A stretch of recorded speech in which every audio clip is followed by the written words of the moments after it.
दहिसर पूर्व केतकी पाड़ा में वन विभाग के जमीन पर बसे बस्ती को तोड़ने पहुंची वन विभाग की टीम को वापस लौटना पड़ा है।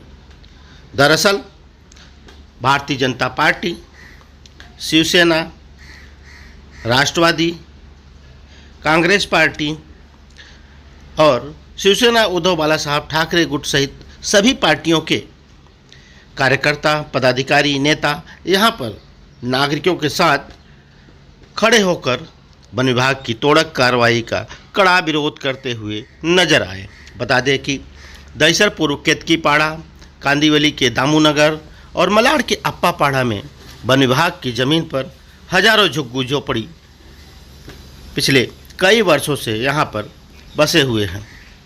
इन्हीं को तोड़ने हेतु वन विभाग की टीम ने पिछले समय नोटिस जारी की है, जिसको लेकर के स्थानीय नागरिक कोर्ट में गए हुए हैं। मामला अभी विचाराधीन है, लेकिन इसी बीच वन विभाग की टीम यह देखिए भारी पुलिस बंदोबस्त के साथ कार्रवाई करने पहुंची। तर आपण सर्वांनी टाळ्या वाजवून त्यांचं स्वागत करूया आणि ते जर करत नसतील तर मग इथे आपण ठिय्या मांडायचा।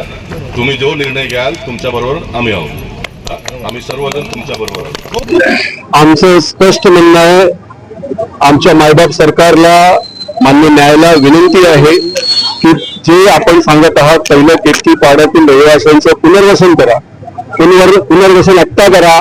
आम्ही आत्ता जायला तयार आहोत। पुनर्वसन 1997 पासून आदेश असताना आजपर्यंत झालं नाही आणि जर फोर्सफुल कारवाई होत असेल तर त्याचा आम्ही विरोध केलाय। आमचा या न्यायव्यवस्थेवर विश्वास आहे। 2 दिवस आधी पालकमंत्री सन्माननीय आशिष शेलारजी आणि गोपाल शेट्टीजी यांच्या नेतृत्वात सर्व अधिकाऱ्यांची बैठक घेतली, त्याच्यात दिशानिर्देश सुद्धा दिले आणि जे कोर्टाने आदेश दिले त्याच्यामध्ये या लोकांना कसं न्याय भेटेल हे सुद्धा त्यांनी सिद्ध करून दाखवलं। तरी सुद्धा आजची कारवाई हे करण्याचं जे उद्दिष्ट होतं ते चुकीचं होतं। आम्ही अधिकाऱ्यांना आज विनंती केली आणि ती विनंती मान्य करून आता पुढच्या ज्या काही ऍक्शन घेतात त्यासाठी आम्ही काम करतो। पण वन अधिकारी जे सांगत आहेत की वन अधिकाऱ्याचं असं म्हणणं आहे की आम्ही जे झोपडपट्टी आहे त्याच्यावर कुठलीही कारवाई करत नाही, मात्र त्याच्यामध्ये जी दुकानं आहेत ते वन विभागाच्या नियमामध्ये बसत नाही म्हणून आमची कारवाई होते। खरं आहे तर दुकानं लागणार आणि हे कोर्टाने सुद्धा मान्य करून त्यांना 6 आठवड्याची मुदत दिली आहे। ते ऑर्डर आम्ही त्यांना वाचून सुद्धा दाखवलं, म्हणून ते सुद्धा प्रोटेक्टेड आहे आणि आम्ही कोर्टाने जर आदेश दिला तर स्वतःहून लोक आपले घर दुकान तोडायला तयार आहेत। मग एवढा फोर्सची आवश्यकता का?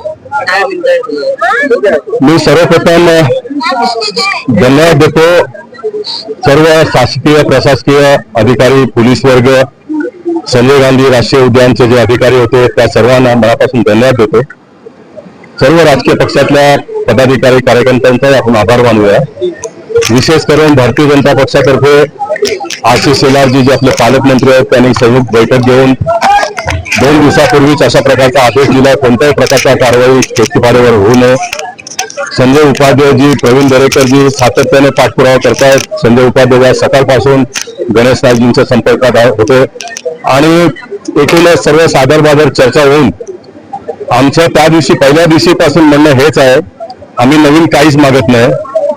हायकोर्ट, सुप्रीम कोर्टने 1997-98 ला जे आदेश पारित केले ते आदेश आता पालन व्हायला पाहिजे। आदेशामध्ये स्पष्ट म्हटलंय 95 पर्यंतचा पुरावा ज्यांच्याकडे आहे त्यांना पर्याय जागा देऊन शिफ्ट करा, नंतरच तोडा, अशा प्रकारचा आदेशात म्हटलंय। 2024 ला परत एनजीओचे लोक कोर्टात गेले। 2025 ला उच्च न्यायालयाने परत हेच सांगितलं, आधीचा ऑर्डर जो आहे तो इम्प्लिमेंट करा। अधिकारी वर्गाने एक शानपणा केला संजय गांधी राष्ट्रीय उद्यानचं, त्या लोकांनी कोर्टात एक अफिडेव्हिट दिलं तर 312 जे दुकानं आहेत ते आम्ही 31 मे पर्यंत तोडू।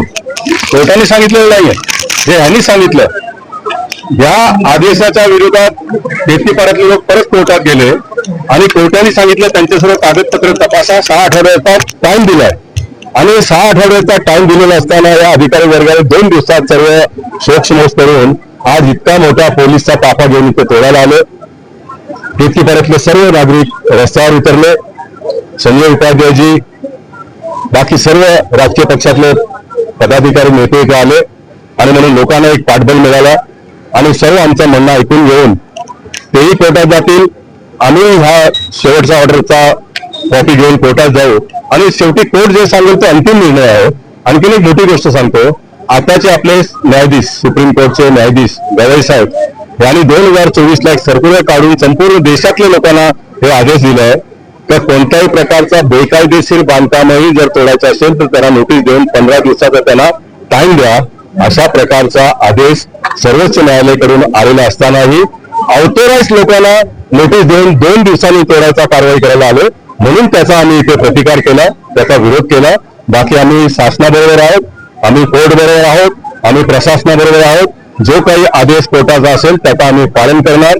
पुढचं जे काही दिशा आहे ते संजय उपाध्याय आमचे आमदार मार्गदर्शन सर, करतील. पण अधिकारी जे वन अधिकारी आहेत त्यांचं असं म्हणणं आहे की 10 दिवसापुरती स्थगिती देण्यात आलेली आहे, 10 दिवसानंतर आम्ही कारवाई करू, असं देखील असं अधिकाऱ्यांचं म्हणणं आहे. ठीक आहे, 10 दिवस त्यांच्या हिशोबाने 30 तारखेपर्यंत त्यांनी कोर्टाला सांगितलंय.